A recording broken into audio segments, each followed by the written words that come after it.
Make it a thumbnail. Dance around. Connecting to the host. We are now. So today we're going to talk about ethics and responsibility, a global perspective on fair trade. In the world, there is 7.7 billion people. That's a lot of people.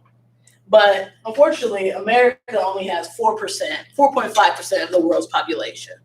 So we're going to look at a few brief, harsh realities of the world.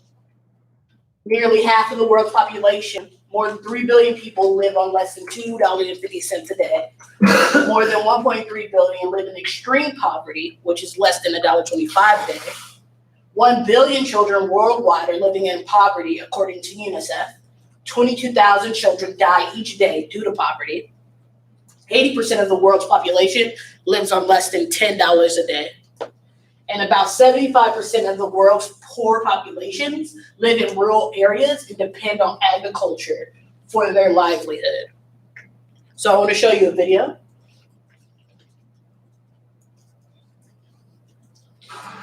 The perfect snack. Healthy, rich in vitamins, suitable for vegetarians, cashew nuts are in high demand. But at the other side of the world, this little nut has become a nightmare for thousands of women. India is the world's top cashew producer. In Tamil Nadu state, thousands of trees populate vast plantations. The nut itself is found on the bottom of this yellow fruit. It twists off easily, but the real work is only getting started. Dozens of processing facilities in the region supply mostly European and American customers. This factory owner's son oversees 150 employees, all of them women. To start, they use a machine to cut the nut in half. Their speed is impressive, and it has to be. They're paid by volume, just 4 to 6 euros per day. They have to start early in the morning, so they work fast and they learn from them. There is no stipulated fixed salary for them. The rest of the work is even harder, and it's done entirely by hand. The shell and the skin of the nut are difficult to remove, and inside them are highly caustic acids that burn the skin. The women's hands are badly damaged. And so this brings me to fair trade. So fair trade is when you pay people a living wage for their work and not just exploit their labor. So fair trade ensures fair practices, living wages, and community benefits for farmers, workers, and their families in developing countries. Fair trade works in partnership with farmers to empower them and produce raw ingredients with fair prices, better in terms of trading. And this is important because fair trade creates economic growth, which contributes to business and community development, which boosts educational opportunity, healthcare, and environmental sustainability, and workers benefit from improved humane working conditions. So Oxfam estimates that it would take 60 billion annually to end extreme global poverty, and that's less than a fourth of the world's richest 100 billionaires. But in reality, that can be reduced if we just practice fair trade and actually gave people a living wage. So that would stimulate economies and we would have less nonprofits. You wouldn't have to go give people aid if you just build economies so that they can could sustain themselves with fair practice. And so some of the fair trade principles is you create opportunities for developing nations. You develop transparent and accountable relationships. You build capacity. You promote fair trade. You pay promptly and fairly. You cultivate environmental stewardship. You ensure the rights of children, and you respect the cultural identity of the communities in which you're serving. And some fair trade companies are like Samasource, Bonners, Wella Skin Care, LXMI Beauty, Ben & Jerry's Ice Cream, and Mountain View Coffee Roasters. And that's all for today.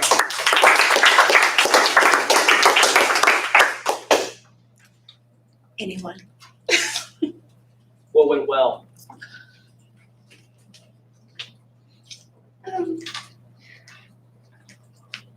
I don't know.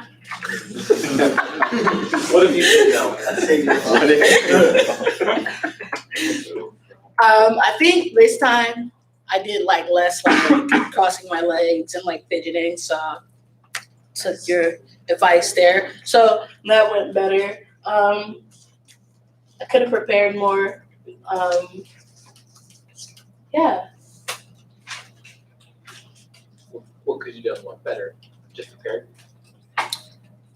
Get prepared. I mean,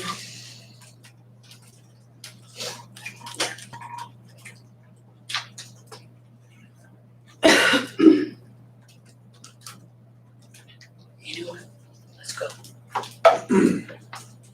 Your presentations are so knowledgeable and the content is fantastic. I just feel like every single time you present something, I learned something that I had no idea. And so I just feel super activated after you present. I'm like, what can I do to change that? What can I do to make a difference? And so, yeah, like you have the source through something.org. The way that you present really makes me want to go and do something about it. So thank you for that.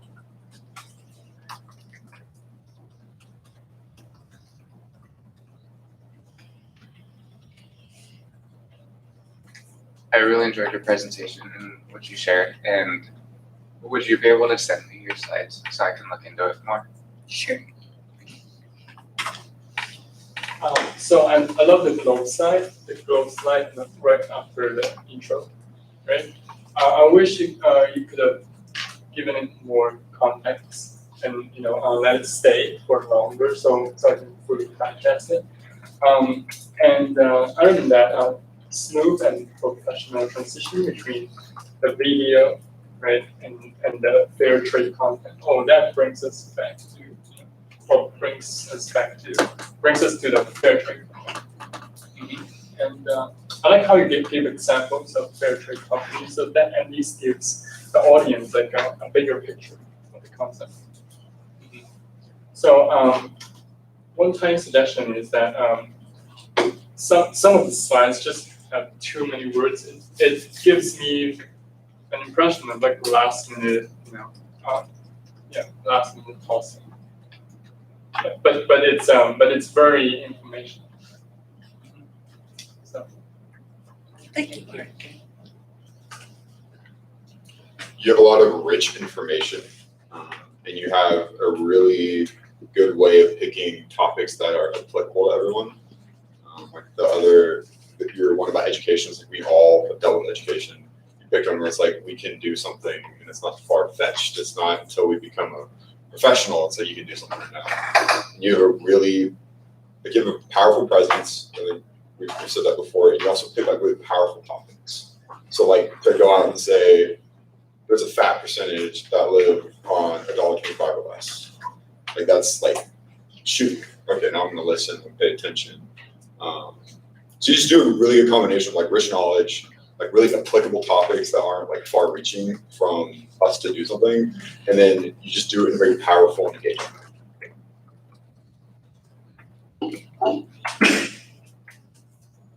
way.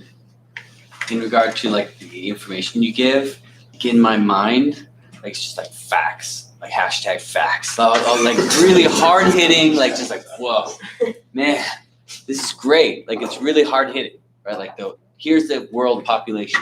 Here's how many people are living in poverty. Here's what that looks like. Here's an example. Here's a video of that in case you didn't get that from the other parts that I was delivering for you. It's just like, you know what I mean? Like you're funneling down to like more hard hitting, more specific, more attention grabbing the whole time, which is a really good technique for giving a presentation, which I appreciate. I immediately felt bad about eating nuts. So I don't know, like, I don't know what I'm gonna do about that, but do they have like fair trade? Okay, there we go. You'll get them at like Trader Joe's. Okay. Target has them too. Okay, I feel slightly better about myself, but only slightly, because I don't know where I buy them. So, so we'll see. I'll have to check the bag.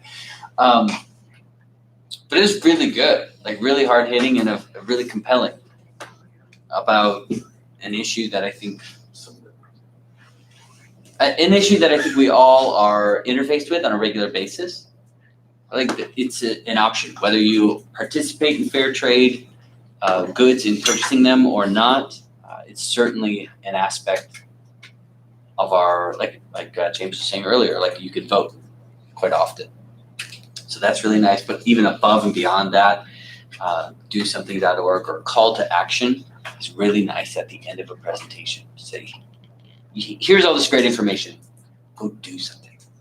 Go do something compelling, go do something meaningful. Act in a way that's in accordance with your beliefs, which is great. I like that. And a place to go. So I enjoyed it. I thought it was really nice, succinct, powerful, and important. Thank you. Appreciate it.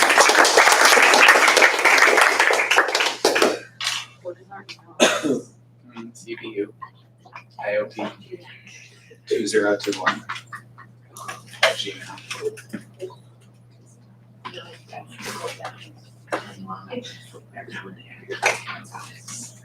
That's just the email.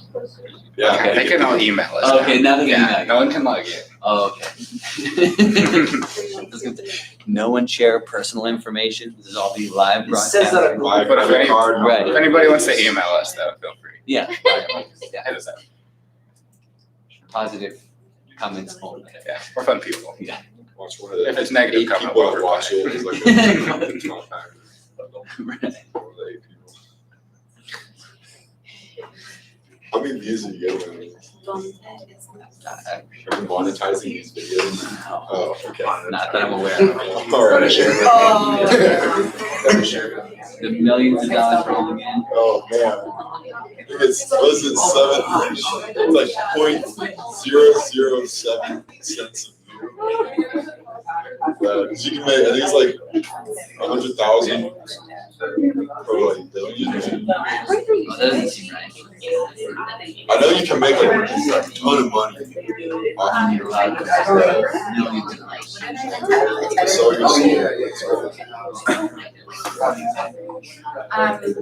Beyond Graham, you know that, which one is the kibble on the next?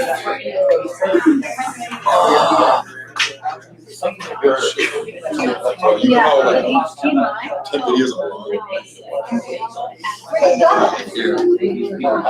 People are watching it like, we just come out with 10 videos and go watch them together.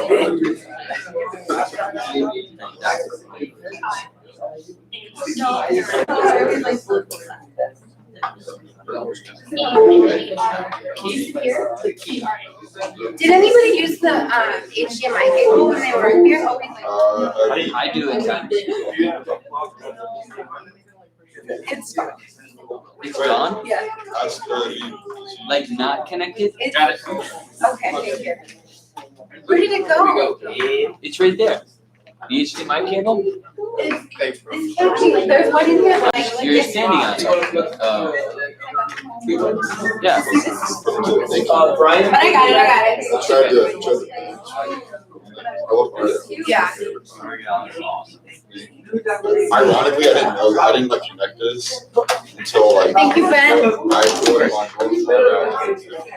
on both. Yeah. And he was just like, that's not. Pretty much. Haynes Stewart, best golfer of all time, Yeah. or Kyle.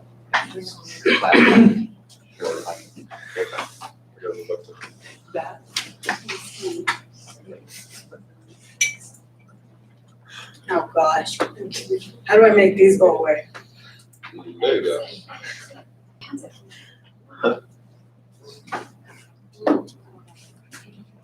So, I am going to show you a video. I want you to look at, or I want you to pay attention to one thing. As you hear this next man go on a rant, I want you to think about the kind of rationalizations that he's using to justify the type of intervention he thinks is necessary, because he just watched a violation of his values.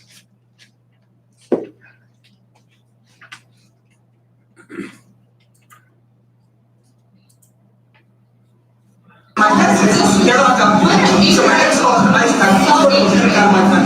if they have the money to come here and live off of my money, I pay for their welfare, I pay for their ability to be here. These things, you know. No welfare? Yes, What's it?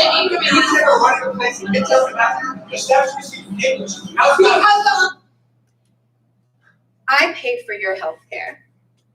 I pay for your insurance. What kind of rationalizations are that? Does he really pay for their health insurance directly? And then it's interesting, something else that he noted. If you intend to run a business in Midtown Manhattan, your staff should be speaking English and not Spanish.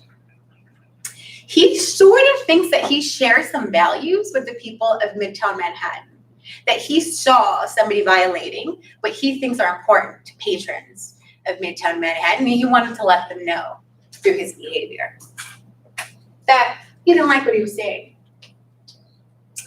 Values, big word, means a whole lot of things in different contexts. Within this context, I want to make a distinction between shared value and shared values. So we can share values. I heard somebody say that one of their values is family. Shared value, according to Porter and Kramer, shared value is sort of like the intersection between an organization's bottom line and initiatives that they select that then align with their mission. Shared value versus shared values. In the reading that we had this week, I think is a fantastic example of this. And it's pretty fantastic because IKEA does this fabulous thing where they tell you exactly where their values are. And this very aggressive initiative that they have is called People and Planet Positive IKEA Group Sustainability. So they're saying by August 2020, they want 90% of their revenue to come from furniture that's sustainable. That does seem pretty aggressive, doesn't it? But it reminds you where their values lie. Sustainability. And if you look even further, they remind you that you as the individual, you have values, and so do we. And I think the hope was that some of these values, in reading them, that consumers will find some correlation or they will see their values reflected in the values that IKEA says are theirs. We know not all organizations are this transparent about the kind of values that they share. In organizations where there is rampant lying, stealing, and cheating, behaviors that exhibit greed, deceit, and aggression are rewarded. And then in the article that we read this past week, the scientists talk about over-rationalization, right? Because these people have to sit there with these feelings. You know when you've done something wrong, innately. We know it. And so trying to figure out how to deal with those ugly feelings, they over-rationalize. And then that over-rationalization allows people to act out even more with illegal activity, things that if they step back, they think, I shouldn't have done that. This reminds me of that man that we saw at the beginning with his rationalization of how he thought his racist intervention was going to do something beneficial to the people who were attending this restaurant. Our response to this, as the public has been canceled, cancel culture. Who has heard of cancel culture? Oh, it's like very interesting. It's a very interesting response that we have. When we see something in the public, when we see somebody violating some of our shared values, we say, you are canceled, you are done. What does this mean for businesses? When the public has now taken such a strong stance on pointing out what's right and wrong with businesses and people. Chick-fil-A's first UK location just opened. 6 months later, it's gonna close because LGBTQ protesters made enough noise. They said this violates what we believe in. This was as of November 18th, fairly recent. Chick-fil-A will no longer donate to anti-LGBTQ organizations. You can sort of see how cancel culture can affect corporations this way. Chick-fil-A is saying that they are focused more on education, and their initiatives are going to be more focused on homelessness and that kind of. So that's where their share values are headed. Their shared value. So if the business world seeks to avoid paying a costly toll in the future, it must answer the call to practice value-centered leadership now, for its own sake and for the common good. This reminded me of all of our favorite classes with Mike Bishop. We talk a lot about servant leadership. And honestly, I thoroughly believe that that will be the thing that helps save a lot of people, because servant leadership is not about me as a leader.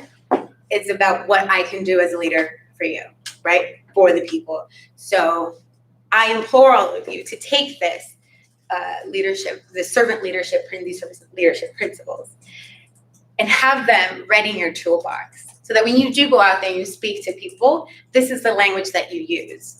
Because if not, you better remind them. Cancel culture is very real. Thank you.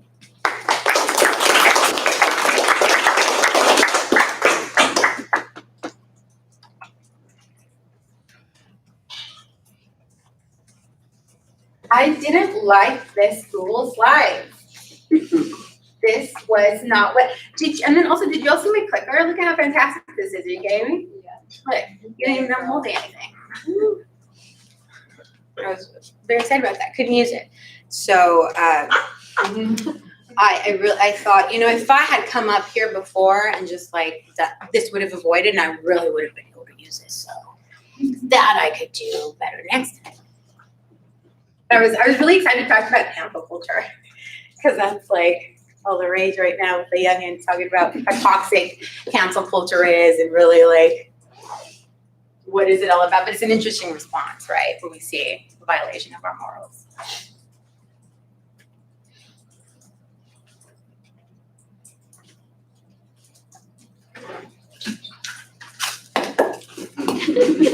Too strong. Too strong. What is Part of someone's presentation, I hope. I gotta make an extra presentation. Yeah. Sorry, you're not leaving.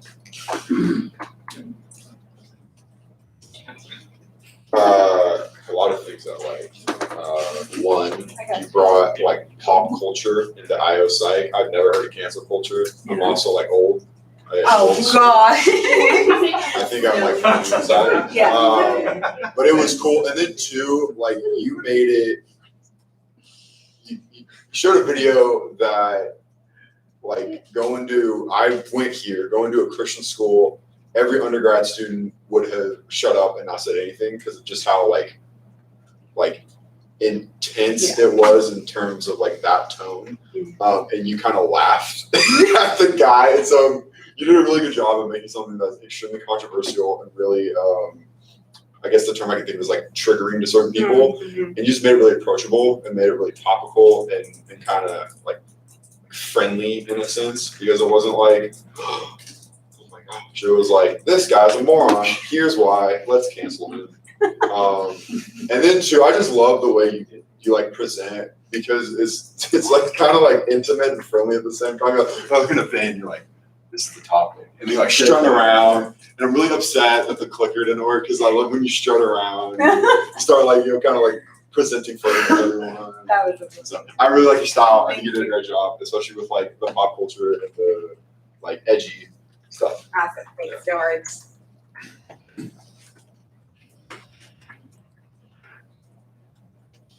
I really like the presentation. Again, I enjoyed like watching you and the demeanor that you have while you present in your body movement. This is great. And something I really appreciated is that you used very recent materials, references, even the studies. I took the one on the bottom with the small letter. That one was very recent as well. Yeah. So I appreciate that. That carries a lot of weight. Then for the video itself, as he was saying, it's a controversial topic. I think they did a great job at doing that. We kind of bring it down a notch. However, it is difficult because in a way it's almost like you're if I look at the video itself, his or your point was that, you know, like English versus Spanish, and he was saying like, the guy was saying, no, you gotta talk in English. You know, I'm in America, He's in Midtown Manhattan. and you know, without looking at his behavior, I could be against you in a way. Not me, but like somebody could be against you. Like, Uh-huh. why is she saying this? Why not English? He's actually right. He's just an idiot. But he could be right. So it's a very sensitive topic. Just like consider that how somebody else could, you know, Yeah. could see that. Absolutely, that's a good point to bring up, because I was almost tempted to do a trigger warning before the video, because I've watched this a few times over and over, putting this presentation together, and as I was watching it, every time I'd be like, so I understand if that, like, people in the audience may have the same kind of feeling both ways, where they think that the person who's speaking is right or wrong. Right, you're right. Yeah. Kind of going off of Connor's statement too, like with just, I guess, knowing your audience, the Yeah. Chick-fil-A example too might strike a few chords in I this see, room. yeah. You know, Yeah. CPU, you know, and it could be argued too that, you know, okay, well, Chick-fil-A, regardless if they should support LGBTQ or not, Mhm. they could be exercising value cheerleadership because they're Christian. Yeah, You know what I mean? So it could be Yeah. argued either way, is what I'm saying. So just like what Gon's saying, Yeah. it depends to tread lightly to. so yeah, those were controversial, and the reason I decided on them was because they're so recent, because they had just happened a few weeks ago, but context, right? Christian versus Christian. Yeah. Thank you. I think that a really good way to neutralize those kinds of topics, just to continue this flow here. Uh-huh. I think you did a really, really good job when we practiced earlier, especially with Okay. that video. When we went through it earlier, when we practiced with the video primarily at the beginning, you kind of like gave me some like, overall background about what Yeah, the video was yeah. and like what happened with it and what happened like in the media. So I think having like the overall like perspective of what the content actually was. So I think Okay. if you provide like more like just general like idea of like the overall situation and then go into like your point a little bit. Okay, yeah. Yeah, because you gave me that context for Yeah. the video earlier, and without that, I could see a little bit more like difficulty understanding the point. But since I knew the context of going into the video a little bit more, I think that was very beneficial for me. Okay. Yeah.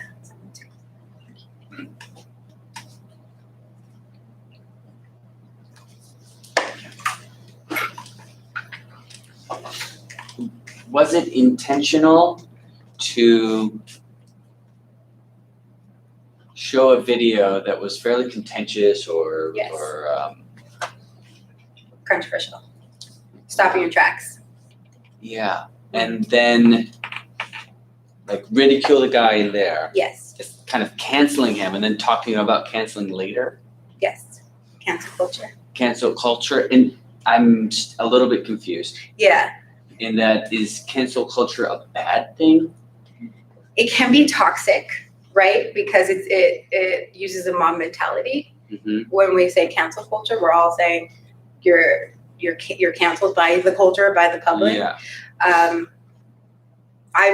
So that's why I wanted to ask if people knew what it was, because Yeah. the argument on the other side is that it's very toxic. Mm. And that it could potentially do more harm than good. But Right. then I've also seen a lot of people say, well, this brings awareness and it brings a discussion. Right. Okay. So in the context of like this example, there was another article that was like cancel culture is working to make racist people shut up, like in public, because they run the risk of, and that's something else I wanted, 5 minutes, right? But this dude, he's a lawyer. He doesn't have a job. Like his Yelp reviews tanked him. Like his career is over. He still has his bar. So ethically speaking, like he can still practice. There's no law that says that terrible rant means that he can no longer be employed. But cancel culture has made it so that he's going to have a really hard time finding a job. That's the toxic part of it, because it can ruin people's life, but it makes people think twice about, should I say this? Right. Do I really think that my values, everybody else shares in them and I need to correct them? Yeah. So in my mind, you were painting it in a negative light, and yet had Yes. done it just a few minutes before. Oh, what I did. Yeah. Yeah. So I was a little bit confused. Like, did you mean to do that, or did it? Right? Like you're painting him in a very negative light. Yeah. Kind of using this, and you were trying to get us to co-opt with you. Yeah. Right. Look at this idiot. Yes. Right. Absolutely. And cancel culture. using this, right? That's a great example of how it could be very, very toxic. Right. Because here we are all talking about but I mean, so the discussion, does he deserve it? He did the same thing to those groups, that group of people. What we're doing. Right. It's eye for an eye. Who are we as I? Yeah. Yeah, no, I know. Yeah. Should we ruin his life? I don't know. Right, yeah, that's it. And so a lot of the readings that I've been going through for cancel culture is like, I don't know. Is this good? Is this not good? But is it that powerful, the cancel culture, to like ruin someone's life, or Yeah. could it be It more has, yeah. learning? You know, like you can't do this. You cannot act this way. Right, to hold people more accountable for their actions in public. Mhm. It's like a cautionary story for the rest of, like, for public to say, like, we ruined this kid's life or this person's life. Yeah. Consider your ways next time, because you may be next, but like that person, their life, it's over. And time has to pass. But, like, what people know of them because of cancel culture, they're canceled. Right. Maybe not like there in the moment, exactly like those 5 minutes that like their lives are ruined, but like due to that and like it's spreading and being viral, like that's how they're known in the world, I guess. So as they kind of like go about and have more experiences, that's kind of trailing along with their name. So Yeah. it kind of messes with I everything. can see how that I couldn't see the toxic part before, but I can see it now. Yeah. Because also, where's our compassion to? There's a lot of people going under stress. He acts this way. There's no way for him to get better as a person. He's canceled for life, or Yeah. Right. Yeah. Yeah. no opportunity. A social execution. Yeah. Right. Very interesting topic. Yeah, it is. Thank you. Yeah, and we are not aware of the root causes of this behavior. So going off of what Gon said, Yeah. like what if he's extremely stressed and Yeah. he just couldn't control like his prefrontal cortex. Yeah. I appreciate you introducing some new concepts. That was really good. The presentation, I thought, was, of course, in your style and very good. I appreciate that. It's fascinating. I think it's really difficult to navigate these waters. So I commend you for doing so. Thank you. Thank you. Appreciate it.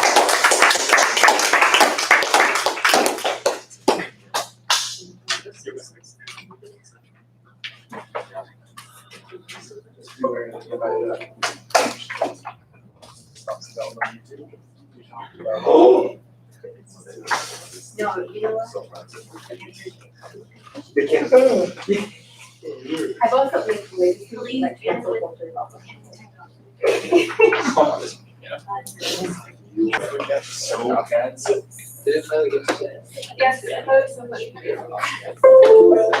don't know. Oh, it's really good. How much should I make this?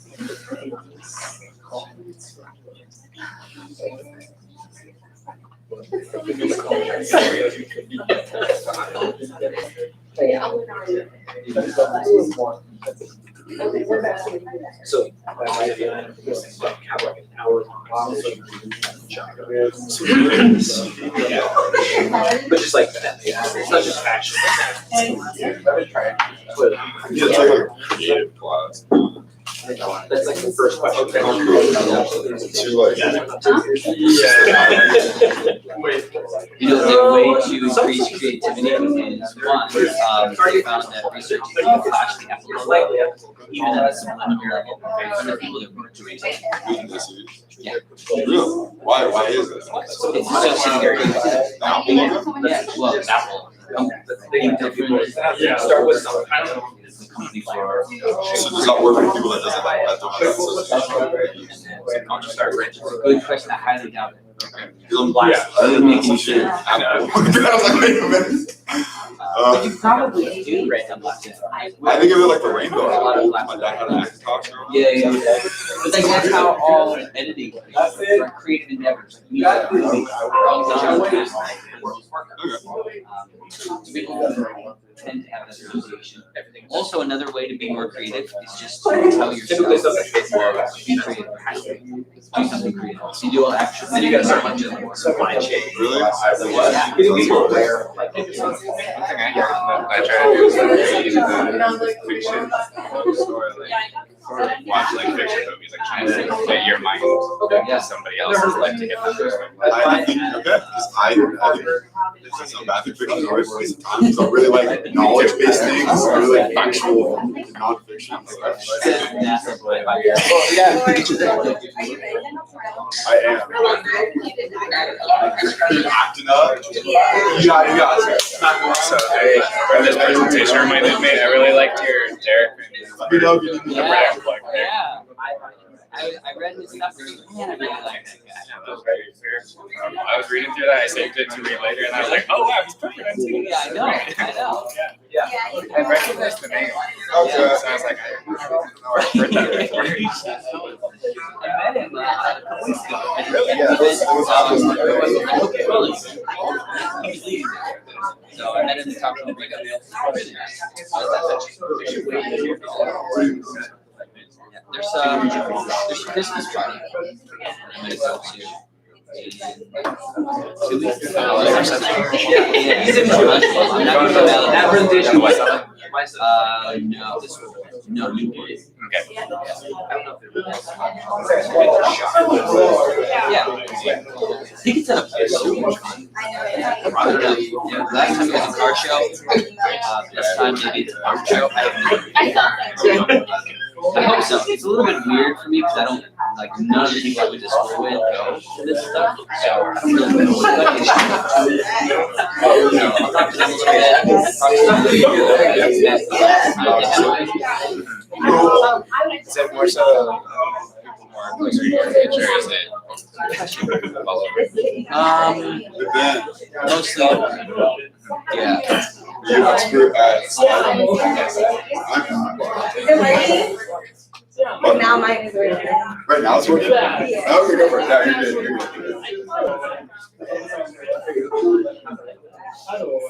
Woo, that was close. I That wasn't was ready. close. I wasn't ready. Almost had to present. Oh, look at the time. Only gloves up, so after dawn. We'll make time. Oh, dang it. That shit really good. And it hasn't felt that. Y'all can roast me if you want. It's perfect. There's a lot of. Feels like we're just making Although I was a little, I should say this. Is it when you plug it to the computer? When she said everyone's favorite. You might just have to acknowledge yourself and pull it up on the. He lets us go every night at like 9 o'clock. I love that we like I think he's a I wasn't too hurt by it, but I thought it was I'd say favorite relative. That's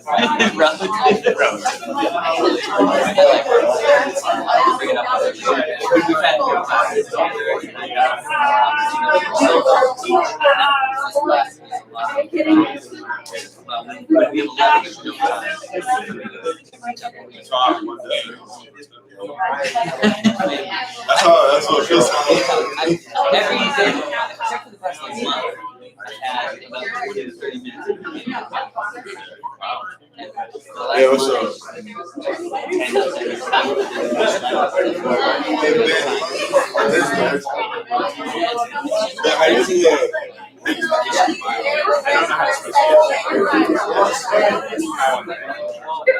It's strangely on that.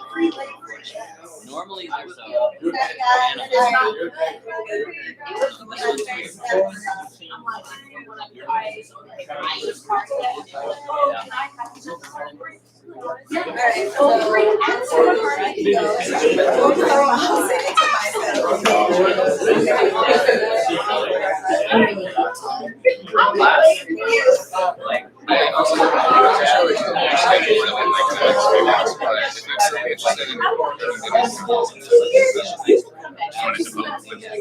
what I do.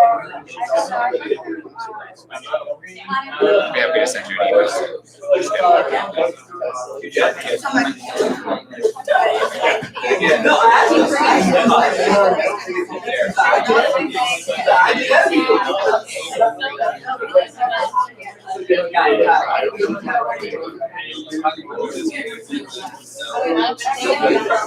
email. They actually just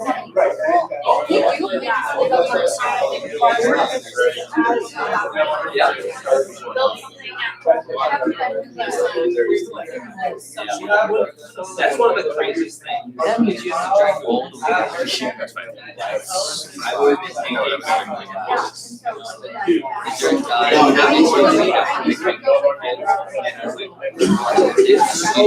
I'll go. Saturday next week. Actually, I've done this grab about 3 or 4 times. So do you have like a Presentation. next week? We have our final presentation for consulting. And then just different types of kind of work with Ray and George. Hang out with people. Saturday is Jeremy. So I'm back on Saturday. No, I was just telling him that I'll be coming out. Extra time. Nobody invited me to your birthday? But happy very sweet. Happy birthday. I don't think it would be like, oh, you can't do that. He's pretty open. Yeah, you could. He's gone to his birthday parties before. It just depends on. You without that Beckett. You with Jackson.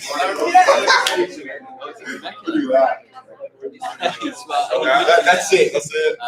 Done. Yeah, we would do something like sometimes at a house or some place. It's really fun. I know. Yeah, there's some stipulations. Low key, that's what. Hey. Hi. Hey there. Hi. Oh, I saw the first song. So Dom's gonna send those to the drive. I'm gonna go. Is that okay?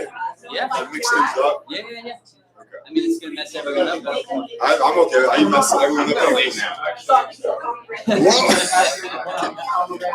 Well, let's get moving so we don't run out of time. Is she? Hi everyone. This isn't me starting, All but right. Yeah. Good. wow, no one actually stopped. I did. Hey, what? Started. Yes. Why do you think about it? Yes. We started. Sorry. That was good. Thank you. Okay. So, is everyone ready? I haven't started yet. Okay. Let me start off with a story. There was a young man. This young man wasn't intelligent. He wasn't that gifted. He wasn't that talented, and he wasn't that impressive in stature. So he failed at a lot of things. So this young man decided to join the military. You see, at this time, the young man and his people were dealing with a lot of issues and had a lot of problems going on. So when the young man was in the military, he saw something shocking. He saw something that left him speechless, something that no one else had seen. The young man saw a solution to his people's problems. So the young man decided to become a leader, and he proved to be an effective leader. You see, when the young man spoke, the audience bought it. They listened. He would inspire his followers to believe they can make change. He would motivate them to believe in themselves. And along with being inspirational, the young man had a vision. He had his solution. He had his plan, and that plan had a timeline. It had metrics. It had numbers that would prove to be successful. And along with his vision, the thing that made the young man an exceptionally effective leader was he had confidence in himself. He believed that he could lead these people. He believed in his own abilities. Now, as the story holds truth, this young man would become one of the most well-known leaders in history. He would lead thousands of people and inspire thousands to launch one of the largest campaigns in the history of the world. This young man's name was Adolf Hitler. I was about to say it too. I swear. I hope that's not a comment on me, but more on the story. As you can tell, effective leadership does not mean ethical behavior. As we begin to take charge in making not only the workforce, but the world a justice-oriented place, it becomes one of our responsibilities to make sure that organizations and leaders are ethical. So how do we do this? Well, there are 3 steps that we can take to ensure that ethics are measured in an organization. The first one is define ethics. Ask questions. What are ethics? How does an organization define ethics? What is ethical behavior? As we begin to create a standard and a benchmark for what we know as ethics, we can continue or start and continue to keep leaders and organizations accountable to that standard. So after we define ethics, we should empower employees to raise questions and concerns about problems and problematic behavior. In 2014, a report came out that only 63% of employees reported ethical violations. We need to make sure that those in the organization feel comfortable and they feel confident talking to someone about violating ethics and viewing unethical behavior. The longer mouths are shut, the more we unintentionally foster this type of behavior. So after we empower our employees as leaders, we need to observe and assess what happens when people violate ethics. Throughout the night, we heard various stories about actual organizations, financial firms, and other types of businesses that had ethical violations. And in a handful of these cases, these violators either kept their job or were let go with little to no consequences. Out of those 63% of employees that reported ethical violations, 44% were attacked by their organization in lawsuits. What type of message does this send not only to our employees, but to the public about unethical behavior? So as leaders, we need to make sure that unethical behavior is dealt with properly and that the right message is sent out. So as you reflect on tonight, as you reflect on what was said, on the story, on the points made, I want you to understand and realize that through these 3 simple steps, through the ability to ask questions and raise awareness, we have the power to begin an ethical change in the world. And we have the power to start a justice-oriented place to live. Thank you.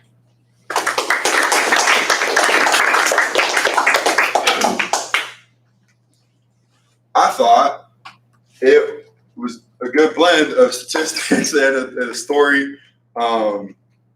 Critique, I don't know. You can ask questions, you can say I might be racist, we can talk after, I'm not, I promise. I quoted, keep telling Well, I do want to point that out. I think that you did a much better job in this presentation than the first one with the questionable reference choices.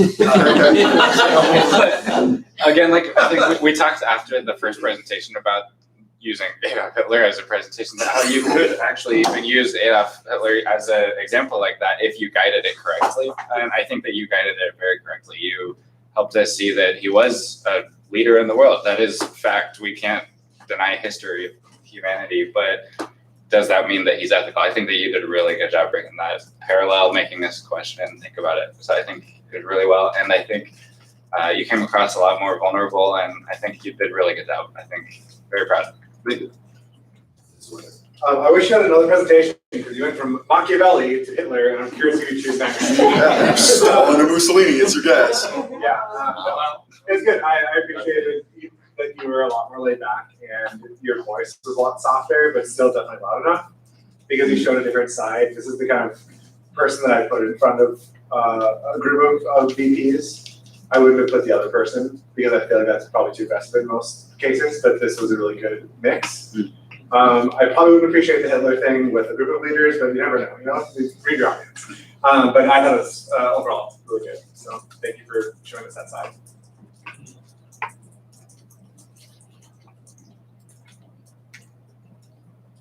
I noticed how you sat down, you started off sitting down with your legs crossed and like with your knitted sweater. It portrayed like the exact opposite of aggressiveness. And so I appreciate you like taking on that challenge and like switching like the complete 360. And then how you went to your message and you stood up. And so that was fun to see, and it gave you guys to see like all the different sides. And I didn't see Hitler's coming.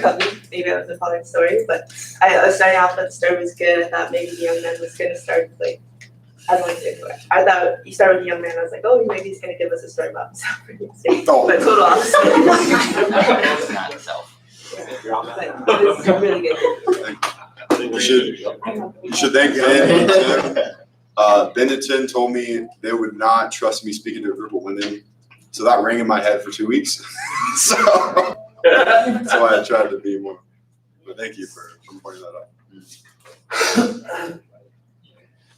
I noticed the posture as well, starting sitting, much more welcoming, much more calm. The energy level didn't start at 10 and carry through. It started at like 7 and built up to like 9, which I think to Tim's kind of point as he was talking about and Marina as well, it's much more approachable. You as a person, I can join you. I don't have to like start at 10 just to be with you. I can start kind of where we're at and move to a more escalated tone or energy level or anything like that. So I thought that was really good and a great, really great adjustment that you make, which I appreciate. The content was really good. I think what I would have done differently, I think Hitler's a little overdone for many groups and most people. And it seems like people are saying a predictable choice. So there are other dictators that are less obvious that may be a little compelling to make an argument for as well.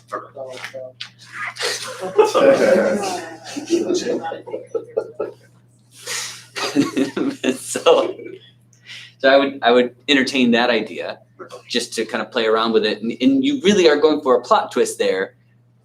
So try and keep it, which was fun. I liked that. The whistleblowers, or whatever you call them, the people that are keeping ethical behavior, like the people that are reporting abuses or ethical misconduct of some kind, the 63%, I believe. And that 44% of them are then have some lawsuit brought against them or criticized or ostracized or potentially lose their job in their organization. I thought that's a really interesting conversation. And it's not like we could solve that issue in 5 minutes. We could try, but I'm not sure how far we'd get. I just think it's a really compelling argument to make, like a really clear point, but then we're left with it. Like, I have no idea what to do with that. Like, what do we do as organizations? And it's not a bad thing to just leave this kind of seed in people's minds. It's just put it there, right? Like, what kind of, and I appreciate you asked the question, like, what kind of message are we sending? Like, what are we really trying to convey to people that are trying to behave in ethical ways and seeing the world around them and saying, this isn't right. Like, even in my own organization, something's not quite right here. And I would like to bring that to my supervisor's attention. And yet nearly half of the people that do that are ostracized, ridiculed, and potentially lose their income or have to pay exorbitant amounts of money that they don't have. What do we do? Like, what's a step forward? What's some strategy? And it's not like you have to provide that. I really like kind of where you left it. It's a little uneasy though for an audience. It's like, oh man, I have no idea what to do as hopefully as an ethical person. Now I'm less inclined, right? Now that I'm conflicted of like, well, if I do raise any points, if I do approach my supervisor, I feel like I would be potentially under threat. So it's complicated, right? It's a really difficult issue. So I'm glad that you brought it up. So that's worth saying too is, I actually brought up an ethical dilemma that I thought that it wasn't right in my own company.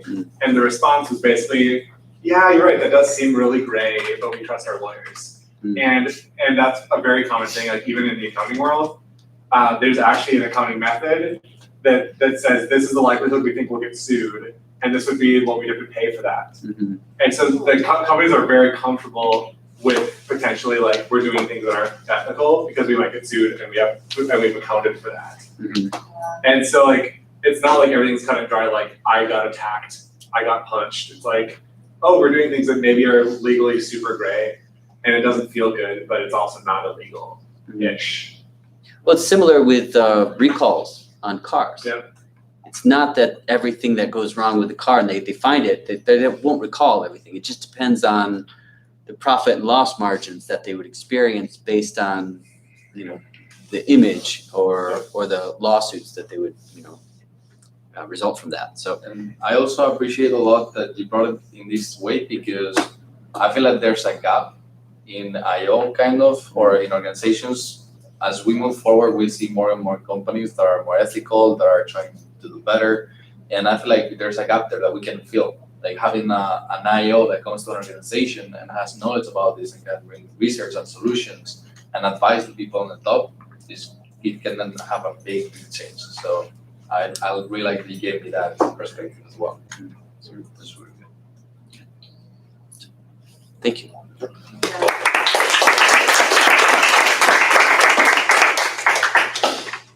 right.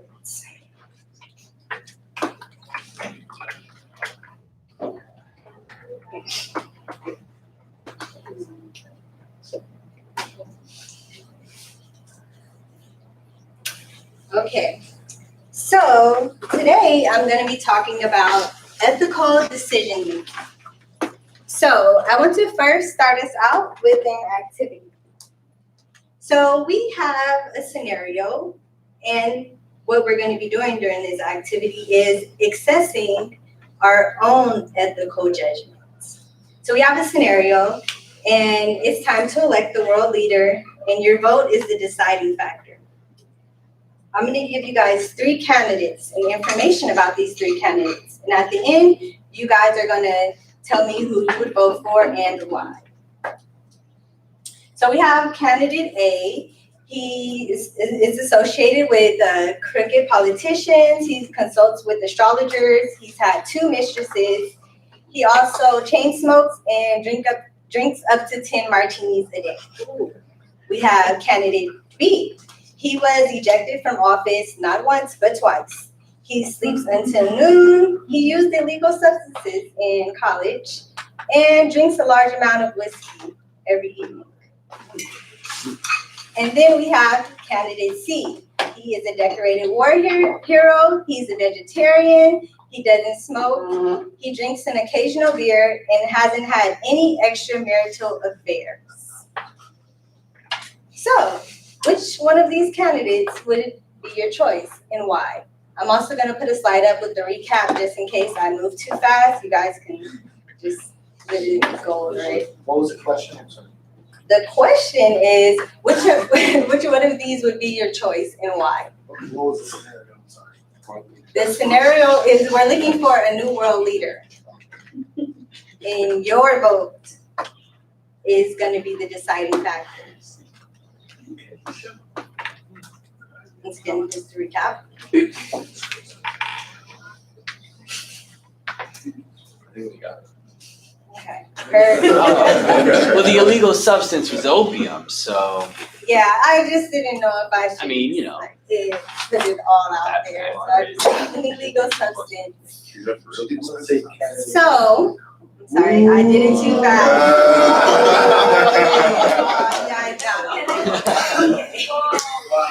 So, we have candidate A is Franklin Roosevelt.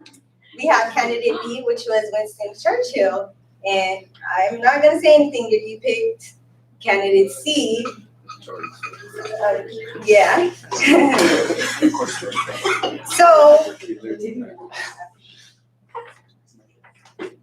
So with this activity, I'm basically trying to get you guys to think about how people make decisions right in the heat of the moment, especially at a time right now where we have technology, we have fake news, there's corruption, but all this is led back to ethics and ethically thinking. So there is 6 steps when it comes to ethically making a decision. So we have step 1. Step 1 is knowing all the facts when you're making a decision. Step 2 is knowing the consequences as well as all of your options when making a decision. Step 3 is evaluating your options. Step 4 is deciding which way you want to go with your options. Step 5 is choosing the best option. So from there, we had 3 options. All 3 of them weren't the best options, but if you had to choose one, you have to make the best decision. And lastly, step 6, which is implementing your decision. All 6 of these steps can be used for all of you as leaders, as future leaders in the workplace.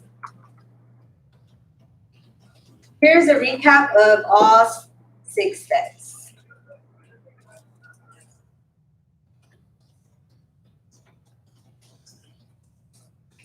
Does anyone have any questions? No, but I have a comment. Yes. Seeing you from the beginning to now, you were so much more calm, and there were some times where like you skipped the slide, but you didn't let it get to you, and you were like joking, laughing, like kind of laughing, and you could see that your the energy you brought was more confident, and I like your presentation. Thank you. So if we're going to what I liked and what I didn't like, this time I tried to go without the words on the slides as far as after the activity. So I was trying to just do pictures so that way I could just speak on the pictures as far as, okay, I remember facts and things of that nature. So I just kind of tried to go a different route this time without using a whole bunch of words on my presentation. And as far as what I could have done better, I'm gonna say it's gonna be practice. I could have practiced more, most definitely. I can make one comment. Yes. I think I got doubly fooled because when I read the first candidate A, I thought for sure it was gonna be Rasputin. I don't know if anyone else thought the same thing, but I thought like, oh, she's showing us like the evil villains throughout history, and like we're obviously gonna pick maybe the best one. But to see the next slide and see that it was Roosevelt, that completely blew my mind. Yeah, I was reading those. So it's showing us like a call to action. It shows us how vulnerable we really are. Yeah. And then you're giving us, you're showing us how vulnerable we are in our perceptions, and then giving us the steps. That was great. That was flawless. Any other feedback? Always open to it. Yes. I thought the presentation was really good. You're very comfortable up there. The content was really engaging. That activity was really fun. Kind of like loosen this up.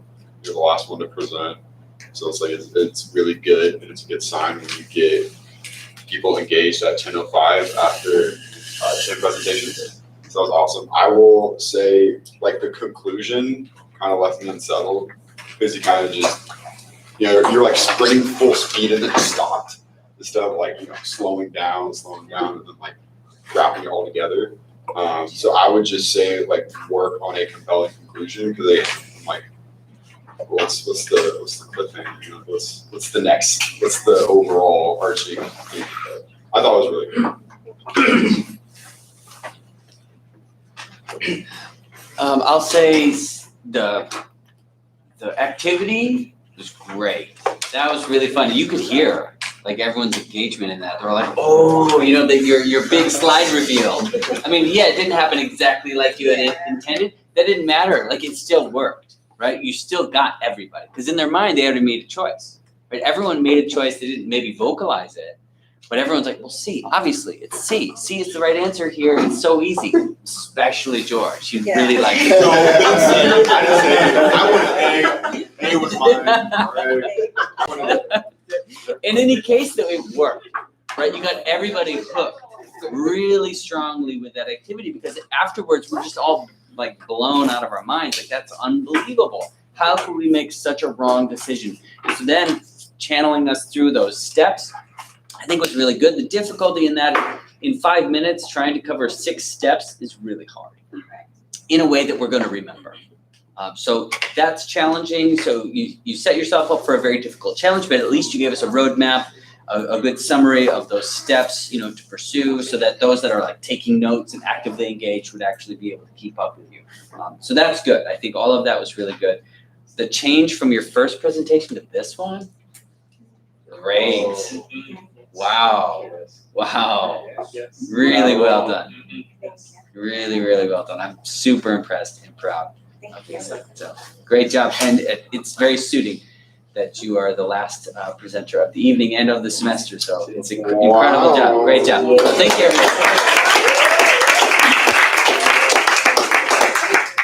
George, did you think Hitler is a Roman? Roosevelt. Are you sure? Yeah, I'm sure. Ben shouted out C. Ben shouted out C. He goes, definitely C. This is a theme.